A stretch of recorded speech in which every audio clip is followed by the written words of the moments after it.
cinsi problemdən bu məşqlə azad ol. Bildiyimiz kimi andrologiyada bir Kegel məşqləri deyilən bir şey var. Kegel məşqləri daha çox çanaq əzələlərini möhkəmləndirmək üçün istifadə olunan məşq növüdür. Yəni çanaq əzələləri tək orada orqanlarımızı yuxarıda çanaqda tutmur, eyni zamanda bizim cinsi fəaliyyətimizdə də çox müsbət təsirləri var.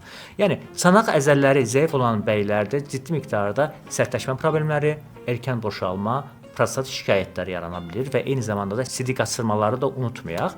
Biz mütəmadi olaraq Kegel məşqləri edərək öz cinsi gücümüzü daha da artıra bilirik. Yəni cinsi zəifliyimiz varsa, cinsi zəifliyimizdə artıq mütəmadi bir aylıq məşqin sonunda ciddi miqdarda sərtləşmənin yaxşılaşdığını görə bilirik. Çanaq əzələlərini nə qədər biz möhkəmləndirərsək, bizdə erkən boşalma refleksi eyni zamanda yox olur və daha uzun müddət münasibətə girə bilirik. Və eyni zamanda da nə qədər orası sərt olarsa, bizim də orqazm hissimiz o qədər güclü olar. Eyni zamanda xanımlarda və bəylərdə də sidik qaçırmalarını unutmaq lazım deyil. Çünki biz çəki aldıqca, məşq etmədikcə istər-istəməz çanaq əzələlərimiz yumşalır və bəylərdə də və xanımlarda da sidik qaçırmaları gətirib çıxardır. Siz mütəmadi olaraq Kegel məşqləri edərək həm cinsi zəifliyinizdən, həm erkən boşalmanızdan və sidik qaçırmalarınızdan azad ola bilərsiniz.